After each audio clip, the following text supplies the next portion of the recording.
이 스승의 날 근처가 오면 학교 오기가 부담스러워집니다. 원래 받을 만한 걸 받아야지 이렇게 되는데 이제 너무 귀한 사람 주셔서 감사합니다. 네. 그래요.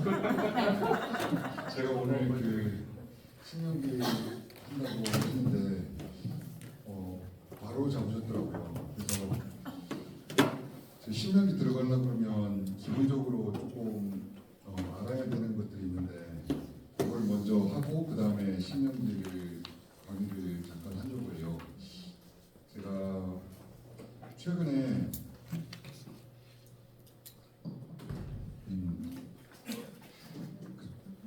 전국 장로교 통합측에 청년연합회가 있거든요. 전국 청년연합회가 있는데 거기에서 이제 특강을 하게 되는데 친구들한테 이제 조금 여러 가지 것들 이야기해주다가 요거를 좀 알려줘야 되겠다 싶어가지고 그 중에 하나로 이거를 이제 했는데 저 표는 그냥 뭐 찍으셔도 괜찮은데 별거 아닙니다. 하지만 이걸 모르면은 성경 이해가 조금 어려울 수 있어요. 그래서 이야기를 해줬거든요. 어저께 강의를 했는데 이 친구들이 한 몇 명 정도 왔나? 전국에 있는 그 청년연합회 임원들이거든요. 한 20명 정도 같이 온 것 같은데 이 친구들이 이걸 빨리 잘 알더라고요. 잘 알고 이렇게 좀 빠르더라고요. 그래서 신기했습니다. 이렇게 금방금방 아는구나 이렇게 하고. 근데 또 하나 놀랐던 거는 뭐냐면은 여기에 나오는 이 단어들 있잖아요. 이걸 물어봤거든요. 이 표를 보여주기 전에 혹시 이 단어들의 뜻을 아냐 물어봤는데 거의 모르더라고요. 그러니까 이 성경에 나오는 중요한 단어들의 뜻을 몰라요. 그래서 정결이 뭐냐? 여러분들은 아시잖아요. 정결은 깨끗한 게 정결이 아니잖아요. 그렇죠? 하나님께 나아가기 합당한 상태가 깨끗해서 하나님께 나아가기 합당한 상태가 정결이잖아요. 그렇죠? 거룩이라는 게 구별되는 게 거룩이 아니잖아요. 어떻게 구별되는 거예요? 하나님께 바쳐지는 게 분리돼가지고 하나님께 바쳐지는 게 거룩이잖아요. 근데 이걸 청년들은 잘 모르더라고요. 그래서 이런 것들을 알려줬거든요. 생명이라는 게 살아있는 거는 살아있는 거를 이야기하는 게 아니잖아요. 어떤 게 생명이에요? 성경에서 말하는 생명은 하나님과의 관계 가운데에서 관계가 올바른 상태에서 연결된 걸 생명이라고 하잖아요. 그 가운데서 일어나는 모든 일들이 생명이잖아요. 생명이 있는 생명이 있는 상태가 계속 지속되는 게 뭐라고 해요? 우리는 평화라고 하잖아요. 샬롬이라고 하잖아요. 그런 것들을 이야기해 줬거든요. 그리고 여기 보면은 언약, 생명으로 나아가기 위해서, 정결함으로 나아가기 위해서, 하나님께 나아가기 합당한 상태가 되기 위해서 뭘 주셨냐 하면 하나님이 언약이라는 걸 해주셨어요. 언약이라는 거는 뭐다? 우리는 알잖아요. 뭐예요? 하나님의 언약은 하나님이 그냥 약속을 해주신 게 아니잖아요. 관계를 맺어주신 걸 언약이라고 하잖아요. 그죠? 관계를 맺어주신 것. 막연한 약속이 아니라 관계를 맺어주시는 것. 내 관계를 맺어줄게. 그래서 이게 구더기가 수십만 마리 있는데 그 중에 한 마리를 딱 골라가지고 내가 너랑 관계를 맺겠다. 이제부터 너는 그냥 구더기가 아니라 내가 선택한 구더기야. 딱 이야기해주는 그 순간 이게 아브라함 구더기. 그래가지고 지나가다가 그리고 75세까지 아이를 못 낳아. 막 이런 구더기를 그리고 나서 네 이름은 아브라함, 내 이름은 여호와, 야훼야 이러면서 이제 이게 언약을 맺어주신 거예요. 그러고 나서 너는 복의 근원이 될 거야. 복의 근원이 된다는 이야기는 너를 통해서 많은 사람들이 뭘 알게 된다. 하나님을 알게 된다. 많은 사람들이 뭘 누리게 된다. 생명을 누리게 된다. 많은 사람들이 하나님께 어떻게 다가가야 되는지 정결함을 알게 된다. 이게 이제 복이라는 거죠. 그래서 어떻게 가는지를 알려주셨습니다. 그걸 가르침이라고 해요. 전문 용어로 율법이라고 합니다. 히브리어로 토라 이거라고 하죠. 그래서 관계를 맺어주시고 그리고 어떻게 관계를 그 가운데에서 구체적으로 맺고 살아가야 되는지를 알려주시고 가르침을 주셨다. 그걸 율법이라고 하고 그 율법은 그렇기 때문에 선하다 안 하다? 진짜 선한 거죠. 정결함으로 나아가는 정말 중요한 겁니다. 이거를 선하지 않다 그러면 하나님 이상하게 만든 거예요. 그래서 가르침 율법의 핵심이 뭐냐라고 이야기했을 때 공의와 정의다. 네, 공의와 정의. 그래서 우리는 다 알잖아요. 공의가 뭔지. 공의는 뭐예요? 저희 한자가 되게 이상하거든요. 공의라는 것 자체가 퍼블릭하다는 이야기예요. 의가 오를 의자거든요. 그러니까 공공의 오름 뭐 이런 건데 근데 성경에 나오는 공의는 그런 게 아니에요. 하나님과 사람과의 관계가 올바른 상태. 그렇게 되기 위해서 우리가 해야 되는 선택들, 지켜야 되는 계명들을 공의라고 해요. 아시겠죠? 그리고 정의는 그렇게 우리가 선택하지 못했을 때 관계가 깨지거든요. 하나님과의 관계도 깨지고 사람과의 관계도 깨지고 누군가 것을 훔쳐가지고 하면 그 관계 깨지고 했을 때 그거를 다시 회복하는 것을 정의라고 해요. 그렇죠? 회복하는 걸 정의라고 해요. 미시파트. 그리고 회복이 안 됐을 때 마음이 딱딱해가지고 그게 뭐 어때서 내가 힘있는데 내가 좀 뺐으면 어때? 이렇게 딱딱한 사람에게 심판하는 걸 뭐라 그래요? 정의라고 해요. 그래서 정의는 두 가지 의미를 가지고 있다 라는 거를 여러분 아시면 되겠습니다. 근데 이게 하나님이 이미 아셨어요. 이걸 갖다가 다 지키지 못한다는 걸. 지키면은 순종이고 안 지키면 불순종입니다. 딱 두 개밖에 없어요, 선택은. 그래서 우리한테도 마찬가지예요. 선택이 두 가지밖에 없습니다. 지키든지 지키지 않든지. 하나님의 가르침을 알면 지키든지 지키지 않든지 둘 중에 하나예요. 근데 이 지키면 이걸 순종이라고 하고 안 지키면 불순종이라고. 여기 진짜 중요한 건데 우리는 알고 있잖아요. 성경에서 말하는 사랑은 감정이 아니라 뭐다? 하나님이 주신 가르침을 지키는 걸 사랑이라고 하죠. 이거 처음 들으시는 분들은 성경을 모르시는 분들 하나님을 사랑한다고 이야기했을 때 하나님을 사랑하는 것은 하나님의 가르침을 지키는 게 사랑이에요. 하나님이 하라고 한 걸 선택하는 게 사랑이에요. 벅찬 감정이 아닙니다. 벅찬 감정은 수련할 때 있어요. 찬양할 때 있고 막 기도할 때 있고 하지만 조금 있으면 그 감정은 마릅니다. 하지만 그 마른 상태에서 아니면 때때로 도전되는 어려움의 상태에도 아니면 죄를 지은 그 상태에도 하나님이 원하시는 선택을 하면은 그게 순종이라는 것이죠. 그게 순종입니다. 근데 사람들은 나 포함해서 보통 항상 그런 선택을 하지는 않죠. 이걸 불순종이라고 하거든요. 하나님이 이렇게 되는 것을 정확하게 아시고 불순종을 죄라고 하는 겁니다. 참고로 불순종을 죄라고 하는 건데 공의정의를 선택하지 않은 거. 근데 그때 뭘 주셨냐면은 회개하게 해주셨어요. 그래서 속죄제라는 걸 주셨습니다. 속죄제, 속건죄. 죄를 회개하기 위한 두 제사. 물론 번제도 간접적으로 죄를 회개하는 효과가 있어요. 이런 걸 주시고 그럼 회개하면 어떻게 되냐? 다시 순종이 됩니다. 이렇게 순종이 되면 그 다음에 정결하게 돼요. 하나님께 나아가게 합당하게 돼요. 그러면 그 다음에 어떻게 돼? 생명을 누릴 수가 있다. 올바른 관계로 들어가게 되는 거죠. 이 메커니즘이 계속되고 있었어요. 구약까지. 초록선 안에 있는 게 구약이에요. 여기 계속해서 되고 있었는데 문제가 생겼어요. 왜 문제가 생겼냐면 주전 8세기 같은 경우에 아모스나 미가 시대 때 예를 들면 그렇다는 거예요. 예를 들면은 이 메커니즘을 다 알고 있는 사람인데 이거를 잘 수행하고 있었습니다. 제사를 드립니다. 죄를 짓고 제사를 드리고 다시 가서 정결함을 얻고 죄를 짓고 제사를 드리고 정결함을 얻고 근데 이게 어느 순간 딱딱해지는 마음이 문제예요. 너무 익숙해지는 거예요. 죄 짓는 게 익숙해진 거예요. 딱딱해진 마음을 가지고 그러면은 속죄하면 되지 뭐. 속죄하면 되지. 소를 드리면 되는 거죠. 양을 드리면 되는 거죠. 아니 돈이 없으면 비둘기 드리면 되는 거죠. 집에 비둘기 많다. 죄 짓고. 그래서 문제가 뭐냐 하면은 율법의 문제가 아니에요. 율법의 문제가 아니라 가르침 문제가 아니라 뭐가 문제다? 이 마음의 문제, 딱딱한 마음의 문제, 계속되는 불순종의 문제예요. 불순종 가운데서도 마음이 아파지지가 않아요. 그게 문제입니다. 이거는 동물 제사로 해결이 안 되는 겁니다. 왜냐하면 동물을 계속 그 상태에서 죽이고 있었거든요. 아모스 시대 때 사람들이 와가지고 동물은 계속 죽이고 있었지만 하나님은 그 제사를 받지 않겠다고 하십니다. 왜? 너희들은 뻔뻔하게 동물을 죽이면서 이웃의 걸 뺏지 않냐.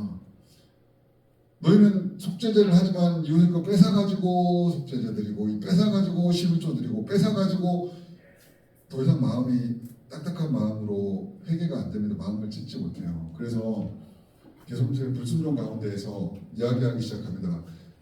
그 딱딱한 마음을 살처럼 부드러운 마음으로 바꿔줄 그때가 온다. 예, 그때가 온다. 그리고 이제는 언약을 두루마리에 새기는 게 아니라 어디에 새겨요? 마음에 새긴다. 여기 마음은 어떤 기관이라고요? 마음은 생각하는 기관입니다. 이제 너희들이 생각하고 판단할 때 이게 새겨져 가지고 어떤 것이 옳은지, 어떤 것이 틀린 것인지, 어떤 것이 찌닥한지, 공인지, 어떤 것이 미슈파트, 정의인지 정확하게 분별할 수 있게 해준다. 새 언약을 새겨준다. 예레미야한테 이야기합니다. 그리고 그거에 대한 성취로 예수님이 오시게 돼요. 그리고 네, 대신 죽어주십니다. 이제는 동물이 죽어가지고 해결될 만한 상황이 아닌 거예요. 대신 오셔서 죽어주시고 십자가에 달리시고 피를 흘리시고 그리고 그 피를 믿는 자마다 다시 구원을 얻습니다. 구원을 얻는다는 게 무슨 뜻이냐면 다시 순종하게 돼요. 순종하게 되고 정결하게 되고 생명으로 들어가게 됩니다. 그래서 이전에 하나님께 주신 그 공식이 그대로 다시 들어가는 거예요. 율법의 완성이 그래서 여러분. 그래서 구약은 틀렸고 신약은 맞고 구약의 뭐 제사나 법들은 이제 끝났고 지금은 뭐 지키고 이런 거 아닙니다. 예수님 완성시키셨기 때문에 그 완성시킨 게 딱 요 그림이에요. 그래서 결국에는 그 예수님이 주신 그게 사랑이거든요. 순종, 사랑. 예수님 먼저 보여주셨고요. 쯔다크나 미슈파트를 다 이루어 주셨고 그리고 대신 죽어주셨고 우리는 예수님을 믿는 그 믿음으로 쯔다크나 미슈파트 공의 정의 그 가르침을 완성하게 됩니다. 요게 이제 그림이거든요. 자, 여기에서 그러면은 여기 이해가 됐으면요. 이제 딱 뭐만 알면 되냐면 어떤 게 찌각하고 어떤 게 공인지 어떤 게 미슈파트인지 어떤 게 정인지 요것만 알면 돼요. 뭘 하라고 했는지만 알면은 그 다음에 뭐에 대해서 회개해야 되는지 뭘 선택해야 되는지를 알고 뭘 선택해야 되는지 뭘 회개해야 되는지를 알고 이제 드디어 회개라는 걸 할 수 있게 됩니다. 그래서 저는 생각할 때 이제 회개를 못하는 이유 중에 하나가 뭐냐라고 이야기했을 때 하나님이 원하시는 찌다카가 무엇인지를 몰라서 회개를 못하는 게 없지 않아 있지 않나 이런 생각을 해보게 됩니다. 여러분 생각하는 공의 관련된 명령 중에 생각나는 거 있으세요? 공의? 하나님의 찌다카 뭐가 의다 이게 옳은 거다 이게 나의 기준이다라고 생각되는 법 내지는 하나님의 뜻 아무거나 생각나는 거? 10계명 그렇죠? 10계명 출애굽기 20장에 딱 주죠. 법입니다. 20장에서 22장까지는 법이에요. 언약법전이 말 그대로 법이기 때문에 이게 법이에요. 이 법이 들어오면은 그걸 지키거나 지키지 않거나 둘 중에 하나입니다. 금방 회개가 됩니다. 안 지킬 경우에. 그럼 바로 가가지고 속죄제를 드려야 됩니다. 맞아요. 10계명 또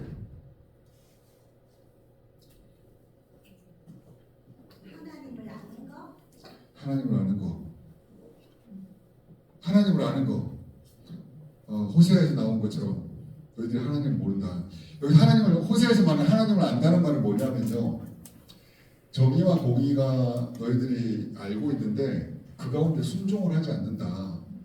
그걸 알면은 선택을 해야지 하나님을 아는 건데 하나님을 아는 지식 이렇게 이야기하거든요. 다트 엘로힘이라고 이야기하잖아요. 하나님을 아는 지식. 그 말인즉슨 하나님이 공의 정의를 시키셨는데 찌득하고 미시파트를 시키셨는데 너희들이 그걸 선택하지 않는다라고 하는 게 이제 호세아서에 나오는 6장에 나오는 그 이야기예요. 하나님을 아는 지식이 없다는 게.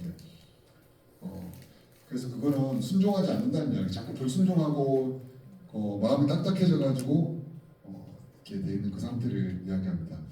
그래서 정확하게 이야기하면 하나님을 아는 것은 쯔다카가 아니에요. 네. 왜 자꾸 쯔다카를 선택하지 않느냐라고 선택하라고 이렇게 이야기하는 행동을 촉구하는 거예요. 쯔다카? 여러분들 아는 쯔다카 뭐 있어요? 고기? 오경에 어마무시하게 많이 나오는데 그쵸, 반모퉁이법 나오죠. 이 폐하법 있죠. 이웃을 내 이웃을 내 몸같이 사랑하면 어떻게 해야 된다? 반모퉁이를 남겨놓으라니까. 이게 하나님 요구하시는 거예요. 이웃을 사랑해? 이웃을 사랑해라는 거는 뭐냐? 순종했지 너희들이 순종해. 그렇다면은 쯔다카 공의를 지켜라. 어떻게? 가지고 있는 받은 월급에서 일부는 반모퉁이는 남겨놔라. 그거는 누구를 위해서라? 고아와 과부와 객을 위해서 써라. 이렇게 이야기합니다. 11조 이야기합니다. 3년마다 11조를 내는데 매년 내는데 3년째 낸 11조는 누구를 위해서라? 고아와 과부와 객을 위해서. 여러분 이런 게 쯔다카예요. 쯔다카. 여러분 이런 거 하십니까? 반모퉁이법 이런 거 하세요? 라페들이 이거 가지고 얼마를 드려야 되는 거 가지고 고민을 많이 했거든요. 이렇게 저렇게 논의하고 막 난리치다가 결국에 대충 60분의 1을 드린다 막 이렇게 해가지고 나온단 말이에요. 왜냐하면 드리는 게 겁나 많거든요. 그것만 드리는 게 아니에요. 폐하만 드리는 게 아니에요. 반모퉁이만 드리는 게 아니라 다른 것들도 많이 드려요. 그러니까 이거는 이 정도로 이제 정리하자. 근데 우리는 그런 논의를 안 하잖아요. 아예. 그러니까 이게 우리 신앙만 있지 어떻게 살아야 되는지를 잘 모르는 것 같아요. 구원만 받았는데 생명을 누린다고 하는데 어떻게 해서 내가 누리는 생명과 다른 사람의 생명이 연결되는지를 잘 몰라요. 왜냐하면은 쯔다카를 모르기 때문에. 약간 과장법이라고 합니다. 이거를 그런 생각이 들었어요. 그래서 이거를 일단은 알려드리고 신명기로 들어가야 되겠다 싶은데 혹시 이게 전체 메뉴로 프레젠테이션 하려고 그러면 어떻게 뭘 누르면 되나요?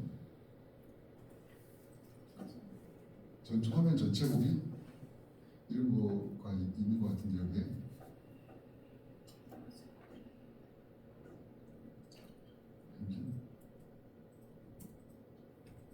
이거는 없나? 읽어보시면 오늘 제가 할 내용을 한 장에 정리해 놓은 거예요. 그리고 자, 이걸 보시면 우리가 알 수 있습니다. 뭐를 알 수 있냐면 일단 신명기는 설교 3편으로 돼 있다는 것을 이미 여러분들 개론 시간에 배우셨잖아요. 그래서 두 번째 설교를 기억하시면 됩니다. 이거 외우기는 쉬워요. 두 번째 설교가 12에서 26장이에요.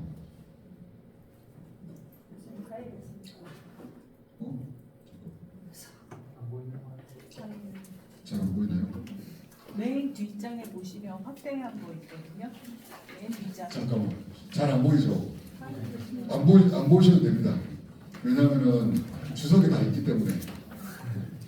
다 이거 어디서 보고 했겠어요? 주석에 다 있습니다, 여러분. 자, 설교 1, 2, 3. 설교 1은 1에서 11, 2는 12에서 26, 3은 27에서 34. 신명기는 34장까지인데요. 가운데 두 번째 설교가 신명기 목전이에요. 신명기 목전 12에서 26이에요. 그래서 앞에 11까지 끊고 뒤에 27부터 34까지 그냥 보내면은 쉽게 외울 수가 있습니다. 이렇게 되고 여기에 보시면은 여러 가지 것들이 많이 나오게 됩니다. 많이 나오게 되는데 이거를 크게 먼저 이야기를 해드릴게요. 첫 번째 뭐라고 이야기하냐면 1에서 3장까지는 너희들 부모 세대가 왜 망했는지 아냐. 참고로 신명기 콘텍스트를 알고 계시죠, 그죠? 1세대가 출애굽에서 나왔는데 가데스 바냐 사건으로 인하여 불순종했다고 40일을 이렇게 봤음에도 불구하고 쫄려가지고 못 올라갔단 말이에요. 그리고 뭐라고 이야기했냐 결정적으로 이걸 잘 나중에 읽어보십시오. 자세하게 읽어보면 민수기에 우리가 가기 싫다고 그랬어요. 저 땅에 가기 싫다고 그랬어요. 그래서 하나님은 어떻게 해주셨냐? 벌을 주신 게 아니에요. 그들의 소원을 들어주셨어요. 성경에는 그렇게 나와 있습니다. 가기 싫다니까 가기 싫은 애들은 그러면 보내지 마라. 이렇게 해가지고 40년 동안 돌게 하시고 광야 1세대들은 광야에서 다 죽었습니다. 광야 2세대들에게 드디어 이야기를 해줍니다. 뭐라고요? 너희 부모처럼 그렇게 하면 안 된다라고 이야기를 해주세요. 이게 1장의 3장으로 시작하는 겁니다. 그리고 나서 4에서 11장까지는 뭐라고 이야기하냐면 다시금 언약을 이야기해 주시면서 너희들이 좀 언약을 들었으면 좋겠다. 들었으면 좋겠다. 여기서 들으라는 말은 뭐라고요? 순종했으면 좋겠다. 순종했으면 좋겠다. 들었으면은 분별하고 반응했으면 좋겠다. 선택했으면 좋겠다. 이 이야기를 하시는 거예요. 그래서 우리가 잘 아는 그 6장 4절에 그 쉐마 이스라엘 있잖아요. 쉐마 이스라엘 그게 결국에 여기서는 핵심입니다. 어머니처럼 하지 마. 그리고 들었으면 반응해. 그리고 쯔다카라는 미슈파트를 선택하는 걸 뭐라고 한다? 사랑해요. 그러니까 너희들이 사랑해야 돼. 사랑해야 돼. 그리고 너희 하나님을 사랑해. 너 하나님을 사랑해라고 이야기할 때 그 사랑이 뭐라고요? 뜻이 쯔다카라는 미슈파트를 선택하는 걸 사랑이라고 해요. 쯔다카라는 미슈파트를 선택하는 걸 사랑이라고 해요. 그래서 내 하나님 여호와를 사랑하라. 내 하나님 여호와를 사랑하라. 몸과 마음과 힘을 다해서 내 하나님 여호와를 사랑하라 할 때 그거는 결국에는 쯔다카라는 미슈파트에 반응하라는 이야기입니다. 그리고 두 번째 설교에는 뭘 이야기하냐면 여러 가지 목들이 쭉 나옵니다. 12장부터 26장까지는 이스라엘이 지켜야 하는 하나님과의 관계, 사람과의 관계, 지도자에 대해서 그리고 마지막에 여기 19에서 26장까지 민법이나 사회법들에 대해서 나와 있어요. 그래서 신명기법은 이 세대들에게 다시 한번 이야기를 해줍니다. 너희들이 가나안 땅에 들어갈 텐데 가나안 땅에 들어가면 이렇게 살아야 돼. 라고 이제 이야기를 해주는 게 12에서 26장이에요. 그래서 12에서 26장은요 되게 중요합니다. 그래서 여러분들 이거 많이 반복해서 읽어보시고 그리고 여기에 나오는 법정신을 하나씩 생각해 봐야 돼요. 뭘 말하려고 하는 거지? 하나님 말하는 쯔다카가 뭔지 그리고 법정신이 뭔지 그럼 우리는 그 법정신을 지켜야 되는지 말아야 되는지 어떻게 지킬 수 있을지 이렇게 생각하면서 읽어봐야 돼요. 그게 이제 설교 2고요. 그리고 나서 설교 3은 뭐냐면 결국에는 생명과 저주가 네 앞에 있는데 이렇게 생명의 저주가 네 앞에 있는데 너는 뭘 선택할래? 라고 이야기를 하면서 마지막에 마치게 됩니다. 여러분 이 구조 자체는 깔끔하죠? 엄마 아빠랑 그렇게 살지 마. 그리고 언약에 반응해. 쯔다카라는 미슈파트에 반응해. 그걸 선택해야 돼. 그게 사랑이야. 라고 이야기하고 그 다음에 쯔다카라는 미슈파트가 뭔지를 12장, 26장에 쫙 이야기해주고 그리고 마지막에 지키면 순종하면 생명이고 그렇지 않으면 저주다 라고 딱 이야기하면서 깔끔하게 끝냅니다. 이 신명기예요. 신명기. 그래서 구약학자들한테 물어보세요. 구약을 제일 잘 알만한 사람들 이 구약학자들이잖아요. 구약책 중에서 어떤 책이 제일 중요합니까? 누구 물어보잖아요. 요나서라고 이야기 안 할 겁니다. 이사야서라고 이야기 안 할 거예요. 창세기라고 이야기 안 할 겁니다. 뭐라고요? 신명기라고 이야기할 거예요. 왜냐하면 신명기에 뭐가 있기 때문에 쯔다카랑 미슈파트가 뭔지를 알려줘요. 신명기에. 레위기에도 성결법전이 있어가지고 17에서 26장에 이 법이거든요. 그것도 거룩한 백성으로 살아가는 방법들을 알려주고 있지만은 이 신명기는 언약법전을 한 번 더 이야기해주면서 다시 한번 리마인드 해주면서 확장시켜주면서 성결한 백성으로 어떻게 살아가야 되는지 알려주고 있어요. 그래서 쯔다카랑 미슈파트를 알고 싶다 그러면 12장에서 26장을 읽어보시면 돼요. 저기서 상당 부분은 실제로 어떻게 지킬까를 유대인들이 많이 논의하고 그렇게 살아가고 있습니다. 자, 그래서 요거를 이렇게 오버뷰였고 그리고 안으로 조금 더 들어가가지고 한번 살펴볼게요. 근데 이게 언제까지 해야 되는 거죠? 10분 안에 끝낼게요. 그러면 10분 남은 거예요? 25분. 좀 긴데? 빨리 끝내면 좋아요. 여기서 끝낼까?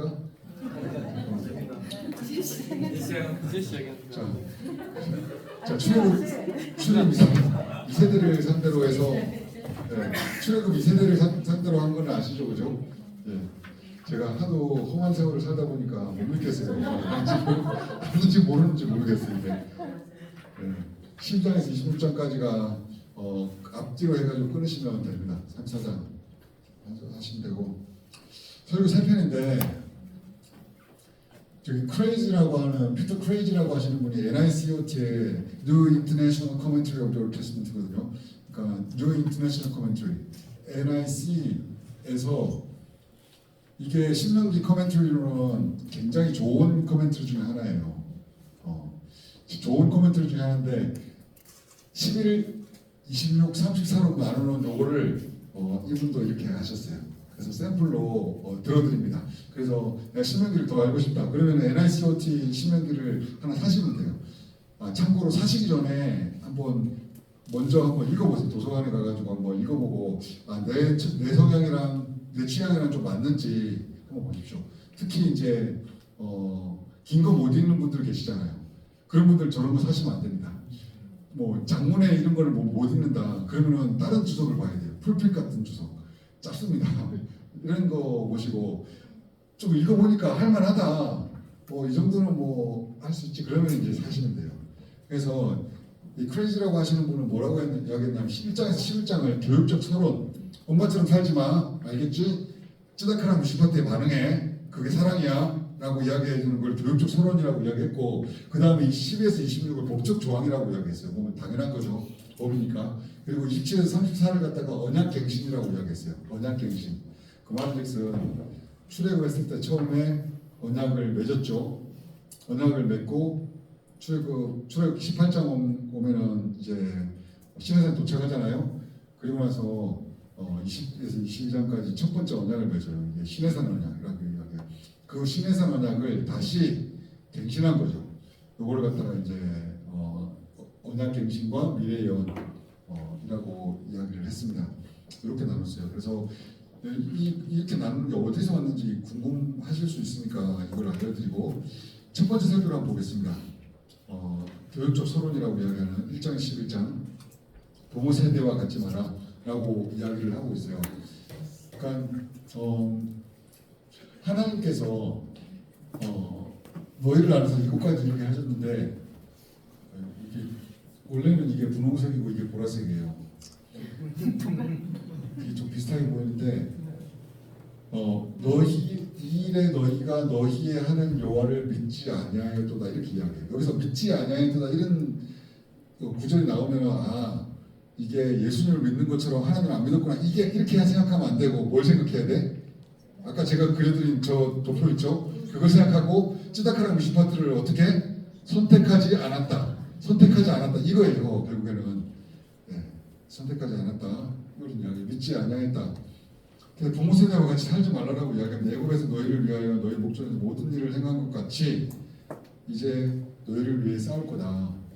너희 부모 세대는 이렇게 그렇지 아니하여서 이 이야기를 합니다.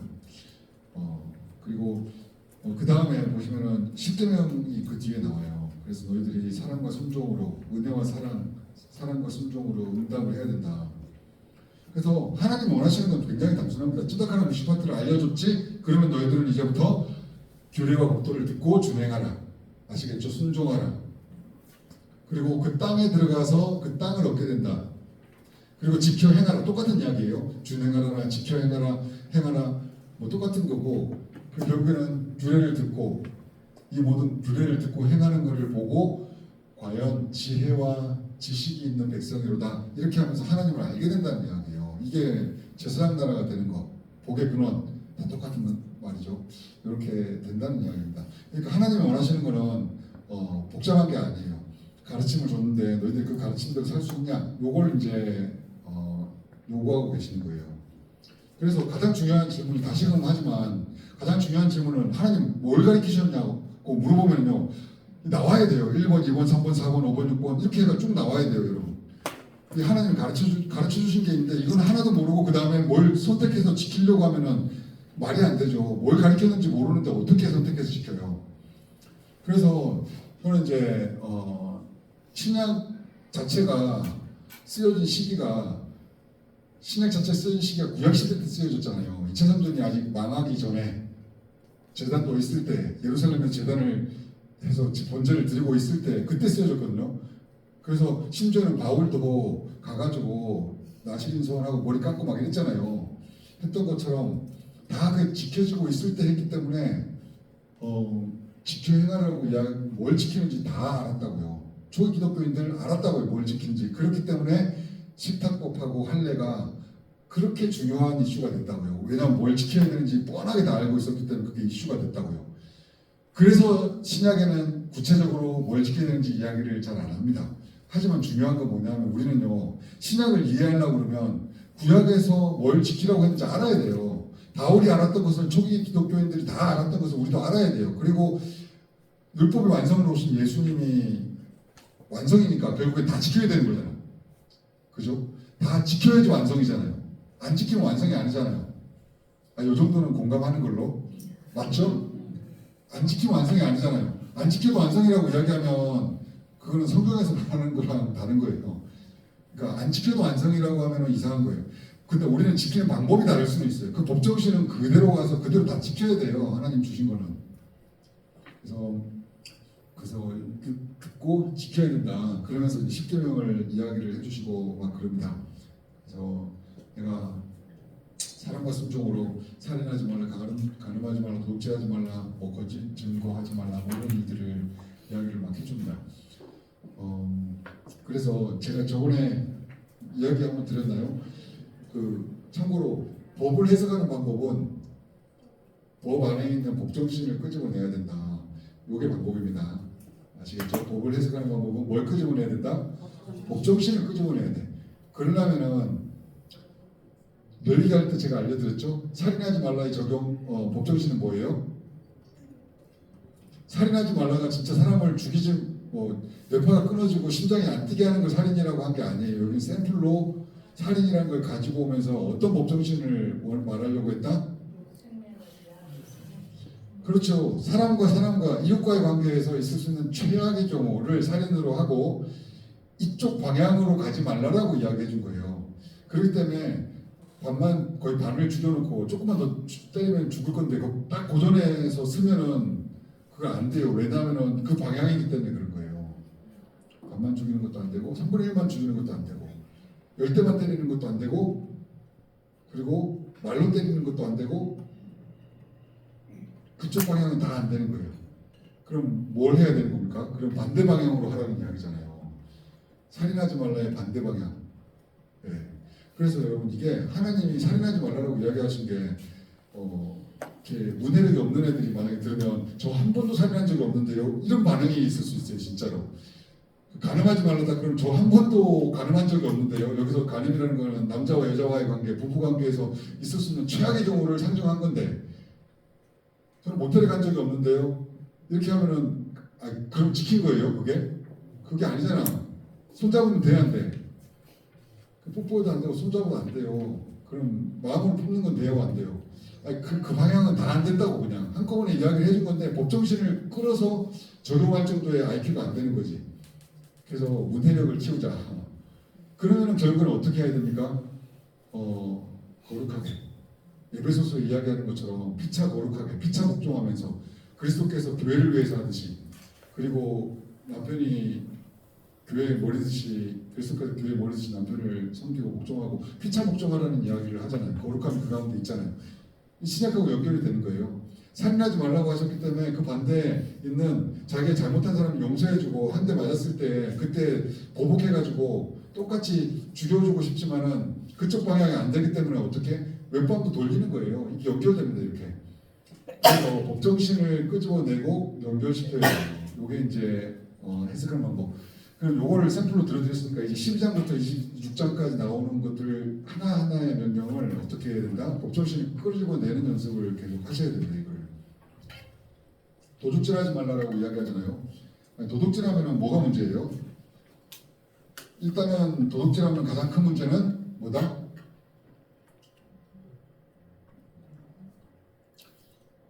도둑질하면은 득템을 하기 때문에 이득이잖아요. 근데 뭐가 문제야 도대체? 안 들키기만 하면 되잖아. 들키면 문제잖아 이제. 안 들키면 되잖아요. 이게 안 들키면은 맞죠?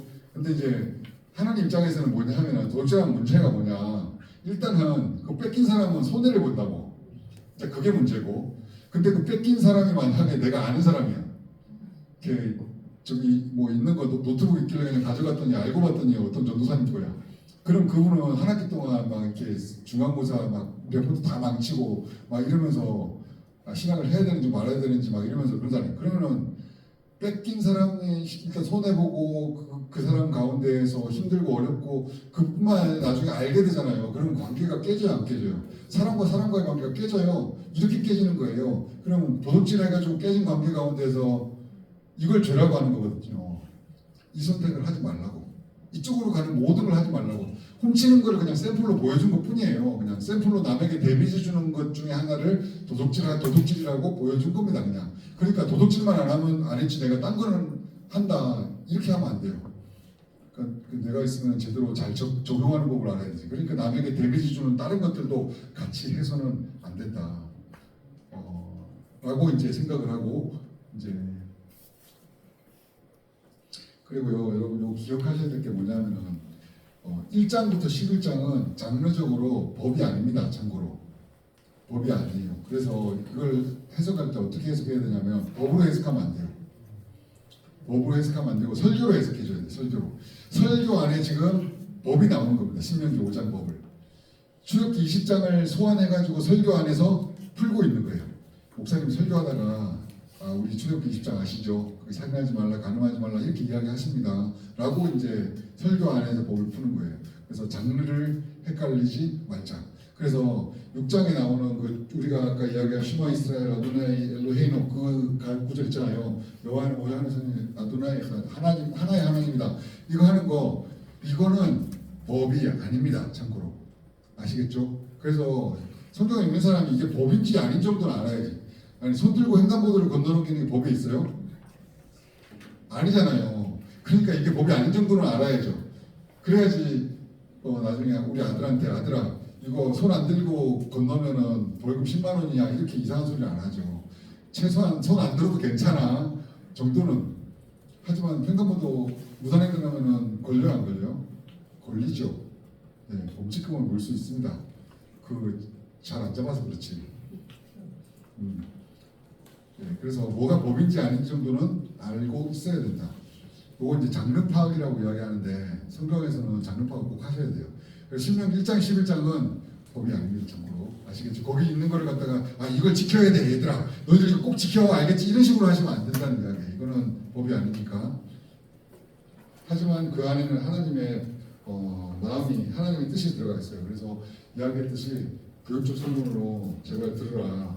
그 말인즉슨 들으라는 말은 듣고 분별하라 이야기예요.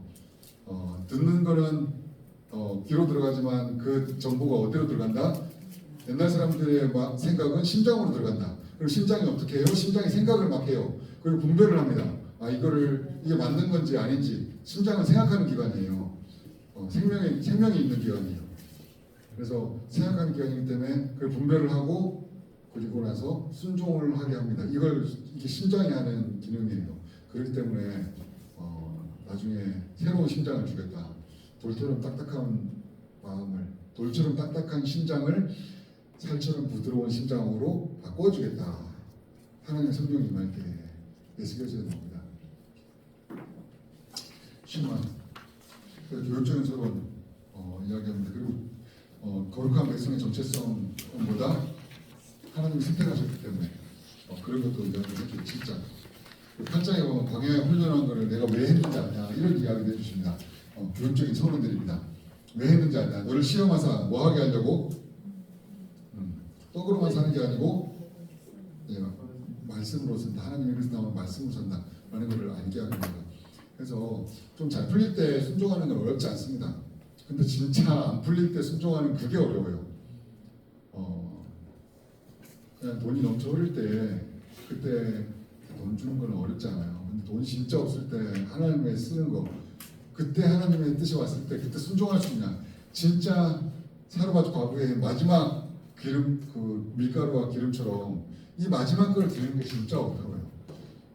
그걸 할 수 있는 곳이 어디냐면 광야란 말이에요. 근데 부모 세대들은 거기에서 그걸 드리지 않냐고 그 없는 것만 바라보고 여기에서 우리를 굶어 죽이려고 하느냐. 결국에는 그렇게 하나님의 뜻을 선택하기가 참 어렵단 말이에요. 결국에는 하나님의 뜻으로 산다. 하나님의 뜻으로 그래서 하나님의 말씀이라고 하는 것 자체가 하나님의 뜻을 이야기하는 거죠. 떡으로만 사는 게 아니라 하나님의 뜻으로 산다는 것을 연습시키시려고 하신 겁니다. 이 세상에 사역자 중에 이걸 연습 안 받는 사역자는 없는 것 같아요. 근데 내가 혹시 이걸 아직 연습을 안 받았다 이렇게 싶으시면은 걱정하지 마세요. 곧 연습을 하시게 됩니다. 본인이 진짜 사역자라면. 그리고 이거 많이 하셨다 걱정하지 마세요. 더 안 하실 겁니다. 이제 한 번 끝나는 광야는 광야 끝나요. 항상 광야는 아니에요. 비가 오면 그 다음 날씨가 계획돼 있어요. 그래서 훈련은 끝나게 됩니다. 그리고 나서 이제 나중에 반역의 기억을 너희들이 부모 세대가 이렇게 반역을 했고 이렇게 했을 때 리마인드 해주면서 결국에 결단해라. 축복과 저주가 너희 앞에 있다 이렇게 하면서 이제 하나님을 섬기고 반복하지만 또 뭐라고요? 명령과 규례를 지켜야 된다. 그래서 여러분 이게 반복되는 거는 중요한 거거든요. 지켜야 돼요. 말 그대로 지켜야 돼요. 그래서 우리는 믿음이라는 걸 갖다가 추상적으로 생각하기 쉽거든요. 저도 옛날에 그런 줄 알았어요. 그래서 믿는다 이런 걸 보니까 철학에 인식론이 자연스럽게 나오더라고. 그래서 한동안 철학에서 말하는 인식론을 엄청 공부했던 적이 있었어요. 그래서 그 안으로 들어가니까 길을 잃어버렸어요. 결국에 인식론 조금씩 고대 철학부터 해서 쫙 공부했었는데 그래서 뭔데 이게? 그래서 이게 뭔데? 근데 알고 봤더니 성경에는 인식론적인 하나님을 믿는 게 아니고요. 뭐라고요? 여기서 규례와 법도를 지키면 하나님을 믿는 거예요. 하나님께 순종하는 거예요. 그러니까 여기 믿는다는 단어가 이제 헷갈리게 만듭니다. 하나님 원하시는 거는 분별해서 선택하는 걸 원하십니다. 자, 그리고 나서 뭘 선택해야 되는지에 대해서 법을 쭉 이야기하고 계서 10장부터 26장까지 그리고 오늘 신명기 법전이라고 이야기하고 크게는 하나님과 어떻게 관계를 맺는지 하나님과 관계를 맺으면 자연스럽게 하나님 안에서 사람과 관계를 맺게 됩니다. 이게 같이 나오거든요. 그리고 그뿐만이 아니라 지도자에 대한 부분은 또 따로 나와요. 따로 이렇게 모아놓으셨고 그리고 나서 사회 공의 율법에 관한 이야기들도 같이 이야기를 해주세요. 그래서 이 가운데에서 목적지를 한번 살펴보면 될 것 같아요. 하나님과의 관계, 사람과의 관계를 맺는데 12장부터 16장까지 보면은 여기 12장 하나님과의 관계를 맺는 방법 중에 하나가 이거예요. 제발 어디에서 자기 이름을 두시려고 택하신 곳에서 제사를 드리라. 그러니까 꼭 예루살렘만 고집하시냐? 왜 하나님 진짜 왜 그러시냐? 두바이에서 드리면 안 되냐? 왜 예루살렘만 좋아하시는 거냐? 아니 왜 흑인만 되냐? 백인은 안 되냐? 뭐 이런 거랑 비슷할 수 있죠. 하나님이 편애하시는 거냐? 예루살렘을 편애하시는 거예요? 편애하시는 거지. 그냥 예루살렘만 좋다잖아요. 근데 여기서 이제 이걸 갖다 편애라고 할 수도 있겠어요. 근데 중요한 거는 이거를 다르게 설명하면요. 하나님의 기준을 주신 거예요. 기준을 주신 거예요. 그리고 예루살렘이라고 하면 예루살렘에서만 드리면 되는 겁니다. 그냥 예루살렘이라고 하면 예루살렘에서만 드리면 되는 거예요. 그걸 갖다가 순종이라고 하는 거예요. 꼭 예루살렘이라고 하는데 왜 자꾸 본인의 PC주의를 갖다가 politically correct라고 이야기하잖아요. PC주의를 가지고 왜 예루살렘을 편애하시냐? 왜 대한민국은 안 되냐? 이런 식으로 하지 말라고. 그냥 하나님의 기준이라고 하시면 하나님의 선택하신 그 기준이구나 하고 순종하면 그거를 의로 여기시는 거예요. 그냥 그렇게 관계를 맺는 겁니다. 예루살렘이라고 하면 예루살렘인 줄 알면 되는 거예요. 너라고 하면 그냥 나구나 이렇게 생각하면 되는 거예요. 왜 납니까? 질문할 수 있겠죠. 그냥 근데 거기에 대한 답은 그냥 너기 때문이야. 그러면 알겠습니다 이렇게 하고 그냥 하면 되는 거예요. 조금 있으면 다 죽어요. 그러니까 너무 아까워하지 마시고 그냥 그렇다고 하면 그런 거고 왜 하필 이 가정이냐? 그냥 그 가정을 허락하셨기 때문에 그런 거예요. 그냥 하나님 선택하신 거에 대해서 받아들이면 되는 겁니다. 이거를 하나님과 관계 맺는 방법이라고 하나님은 제일 처음 이야기하세요. 근데 사람들은요 이렇게 생각 안 해요. 나중에 뒤에 가시면 여로보암이라는 애가 나와가지고 뭐라고 하냐면 아니 단에서 내려오는 사람은 얼마나 예루살렘까지 뭐냐? 그냥 단에다가 하나 세워줄게. 베델에서 올라가는 애는 얼마나 힘드냐? 그냥 베델에다 하나 세워줄게. 해가지고 합리적으로 이렇게 합니다. 합리적으로 두 군데 해가지고 그냥 예루살렘 안 가도 되게 만들어요. 근데 하나님은 이거를 갖다가 악하게 보십니다. 왜? 이유는 딱 하나예요. 내가 예루살렘에 살라고 했잖아. 왜 하나님의 기준인데 왜 그걸 안 지킵니까? 왜 이거 지키라고 하면 지키면 되는 거예요. 그냥 왜라고 물어보지 말라는 거지. 그냥 갈치는 안 된다고 하면 갈치 안 먹으면 돼요. 자꾸 왜라고 물어보지 말고. 어차피 그 뭐냐 문화 인류학자들이 왜 갈치는 안 되는지, 왜 개는 안 되는지, 왜 돼지는 싫어하시는지 이걸 질문하고 엄청나게 노력을 많이 했거든요. 알라고 손한 게 안 나왔어요. 그냥 지금까지 잘 몰라요. 그냥 썰만 이렇게 많아요. 이렇게 저렇게 많아요. 시키는 대로 하면 됩니다. 그리고 또 하나는 우상숭배자를 처벌하신다. 이게 하나님 기준이라는 거예요. 다른 신을 섬기면 안 된다는 거죠. 그럼 다른 신 좀 섬기면 안 되나요?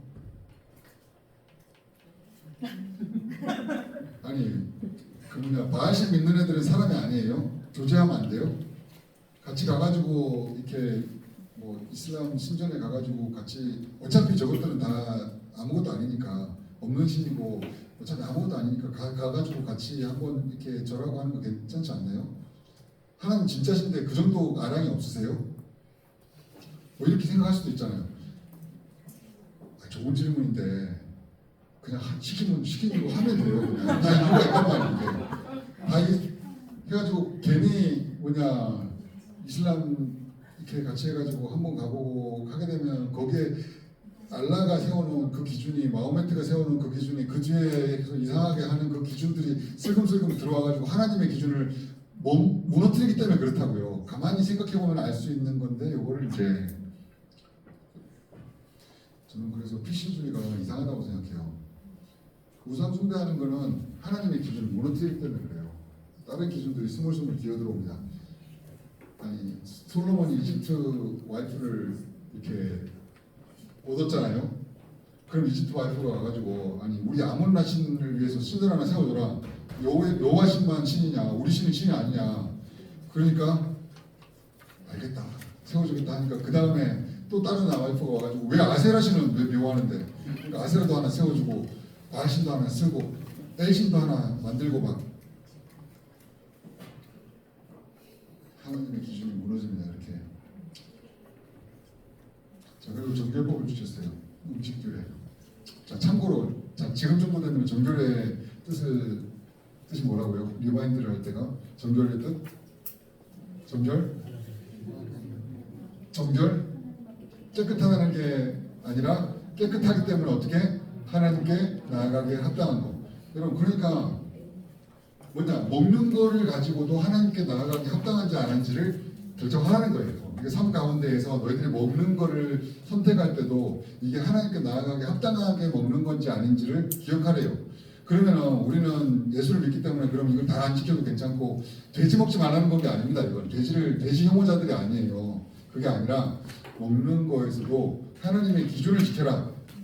발굽 없는 동물을 혐오하시는 분이에요. 하나님은 돼지김질 하는 동물만 기뻐하세요? 그런 게 아니에요. 그냥 기준을 세웠으면 그 기준대로 살다 보면 어떻게 된다? 음식을 먹을 때도 내가 하나님께 나아가기 합당한지 아닌지를 구분하게 된다. 이게 핵심이에요. 그럼 요 법정신은 지금도 지킬 수 있겠죠. 음식을 먹을 때 나는 하나님께 나아가기 합당한지 아닌지를 지금도 알 수 있도록 내가 기준을 세우면 되잖아요. 음식을 먹을 때도 생각을 해야 돼. 이게 하나님께 나아가기 합당한지 아닌지. 그리고 그게 남한테도 신경이 쓰입니다. 제 특이한 애야 특이하게 돼지 안 먹는다? 자기네 신이 먹지 말라고 했대. 자기네 신은 돼지를 혐오하는 애야? 뭔데? 이렇게 하면서 그렇게 돼지를 안 먹는 애가 사는 거를 보고 이웃과의 관계를 보고 자기 신이 섬기는 걸 보고 와 이거 진짜 신이구나 이렇게 해서 하나님께 돌아올 수 있도록 이게 이제 하는 건데 정결법. 그래서 하나님께 나아가게 합당. 그래서 가증한 것은 무엇이든 먹지 말라. 자고 이 상태로 가면은 다 못 끝낼 거기 때문에 이미 끝났네요. 자, 요것만 하고 마치겠습니다. 11조. 자, 참고로 여러분 성경에 나오는 11조가 몇 가지 있는지 아세요? 세 가지. 찍었어요? 마치셨습니다. 마치셨습니다, 여러분. 자, 여러분 레위인한테 드리는 11조를 우리 알잖아요. 이렇게 레위인한테 드리는 11조. 오케이. 그래서 레위인한테 드리는 11조는 언제 내야 되는 거예요? 1년차, 2년차, 3년차, 4년차, 5년차, 6년차까지 계속 냅니다. 레위인한테 드리는 11조 이렇게 해년마다 내요. 근데 이제 문제는 첫 번째, 두 번째 레위인한테 드잖아요. 근데 그 중에서 1년차, 2년차에 잠깐만 레위인한테 드리는 건 매년 내요. 일단 기본이 매년이에요. 자, 근데 두 번째 11조로 갑시다. 두 번째 11조 뭐라고 이야기하냐면 여기에 23절을 보시면은 택하신 곳에서 예루살렘에서 내 곡식과 포도주와 기름의 11조를 먹으며 그러니까 11조를 가지고 예루살렘으로 가래요. 거기에서 그 11조를 같이 먹으래요. 이번 11조는요 같이 가져가가지고 거기서 본인이 먹는 11조예요. 레위인한테 드리는 게 아니에요. 이거 두 번 11조라고 해요. 마세르셴이라고 해요. 마세르셴 처음 들어보셨어요? 그러면은 이게 두 번째 11조라고 해요. 그러면은 기본으로 10의 2조를 하는 거죠. 그죠? 헌금 생활 장난 아닙니다. 선교사들이 이걸 기준으로 했다면 진짜 마음이 어려웠을 거예요. 10의 2조입니다. 1년차, 2년차에 어떻게 돼? 20%씩 내야 되는 거예요. 그럼 3년차 되겠다 그러면 3년차는 어떻게 해야 되냐? 3년차 11조는 매 3년 끝에 11조는 레위인한테 주지 말고 누구한테? 고아와 과부와 객과 필요한 사람들에게 돌려라 라고 이야기를 하셨어요. 그러니까 이게 세 가지 11조가 있는 거예요. 그래서 이거는 마셀 안이라고 해요. 가난한 사람에게 주는 11조라고 이야기해요. 이 세 가지 종류가 있습니다. 그래서 3년차, 6년차에 나오는 11조는 누구한테 간다? 가난한 사람에게 간다. 아시겠죠?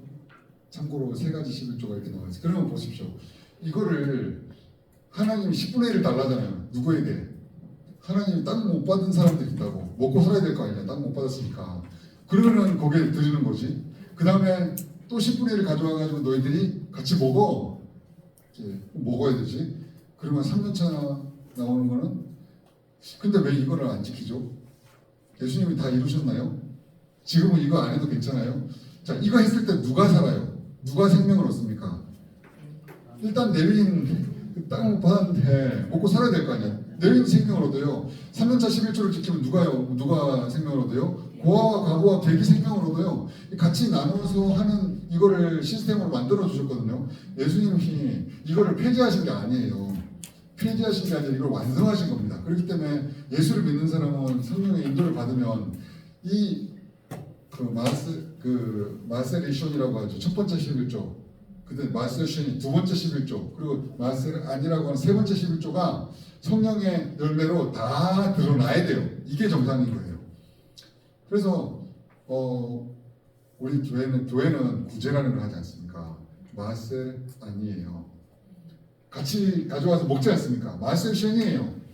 그리고 필요에 따라 가지고 내 가지고 사례가 나가잖아요. 마셀리션이에요. 이거 어떻게 보면 다 하고 있는 거예요. 이미.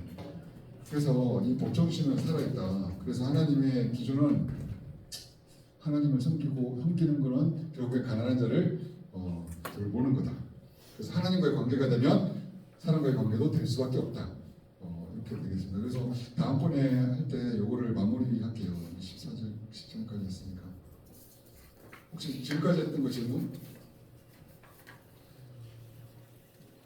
한간에는 수업이 연습인 것 같아가지고 힘들다라는 이야기가 있는데. 질문인데요. 그러면 11조를 우리가 어떻게 하면 진짜 하나님 말씀에 맞게 하는 일일까요? 우리는 1년에 하니까 이제 따라하잖아요. 그러면 어떻게 하면 가장 합리적일까요? 11조 이렇게 할 수는 없으니까. 아니, 우리는 선교대로 사는 사람들이잖아요. 선교사들이 다행이에요. 구약의 11조를 가져와서. 신약의 경제관은 뭐냐면 이 모든 게 하나님 거예요. 우리 모든 게 하나님 거기 때문에 신약의 경제관을 가져왔으면 볼만했을 텐데 그나마 선교사들이 가져와가지고 구약에 있는 것들 중에 너무나 분명한 거 그 샘플로 그냥 11조를 들고 와가지고 너희들 10분의 1을 확실하게 드려 이렇게 교육을 한 거거든요. 교육적으로 바라봐야 돼요. 11조는 구약의 율법을 지키라고 한 게 1도 아닙니다. 구약의 율법 따면 마세를 리션하고 마세션이 지켜야 되는데 기본적으로 20%인데 그리고 마세를 아니 같은 경우에는 3년마다 해야 되는데 아니면은 쉬미타 해야 되거든요. 아니 그 뭐라고 하냐 대체 안식년 해야 된단 말이에요. 안식년 할 때 농사를 안 져야 됩니다. 일 안 할 거예요. 7년마다 한 번씩 일 안 할 거예요. 이런 거 하나도 안 가져왔어요. 11조만 가져왔어요. 그래서 감사해야 됩니다. 그냥 이거는 그 페다고지컬하게 교육적으로 봐야 돼요. 11조를. 근데 그걸 갖다가 문해력이 떨어져가지고 이게 무슨 성경적이 맞니 아니 안 맞니 이런 식으로 이야기한다는 것 자체가 별로 다 알고 이야기하는 거겠죠. 이게 성경적이냐 아니냐 이렇게 물어보는 건 진짜 뇌가 없는 거예요. 진짜로. 질문 자체가 너무 이상한 거예요. 성경적이라고 이야기하면 구약에 나오는 모든 걸 지켜야 되는데 그냥 신약으로 따지면 모든 게 하나님 건데 다 드리는 그런 분이 내 신약의 범죄관. 그러면 예. 교회는 11조 안 해도 됩니까? 그래서 요즘은 어떻게 접근해야 되냐면 한국 교회에서 초기 선교사들이 11조를 가져온 이유가 교육적으로 이 정도를 가이드라인을 준 거거든요. 이 전통이 의미가 있나를 물어봐야 돼요. 의미가 있어요 없어요? 라고 했을 때 저는 엄청 의미 있습니다. 여러분 필리핀하고 우리나라랑 차이점 보세요. 필리핀 교회 자료를 못해요. 헌금을 안 합니다. 그 때문에 그리고 사례 주면은 사역하고요. 돈 안 주면 이거 안 해버려요. 우리는 돈 안 줘도 시작하잖아요. 개척이라는 걸 하잖아요. 근데 돈 안 주면 안 해버립니다. 교회가 설 수가 없어요. 우리는 11조 그 가져와가지고 10분의 1을 내니까 교회가 잘해버렸어요.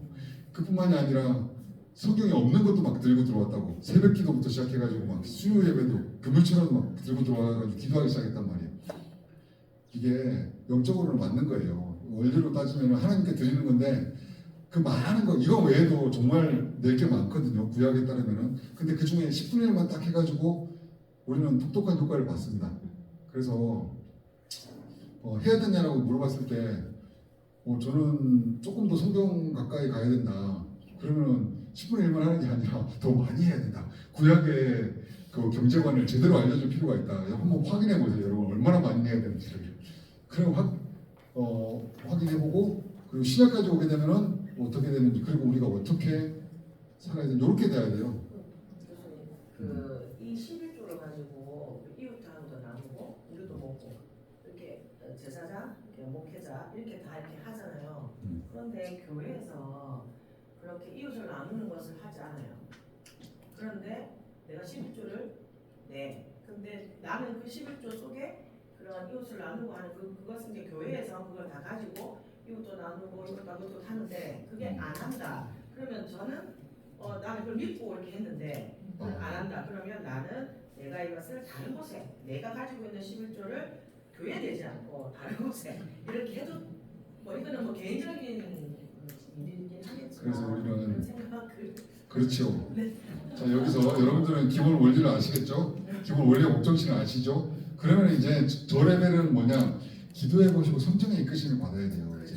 네. 그래서 저는 이제 그 가끔씩 이제 물어보거든요. 이런 교회 다녀야 돼요. 막 그래가지고 하면은 설교 한번 보내봐 이렇게 해가지고 뭐 들어보기도 하고 막 이렇게 저렇게 하는데 교회가 아닌 것 같으면은 탈출을 해야죠.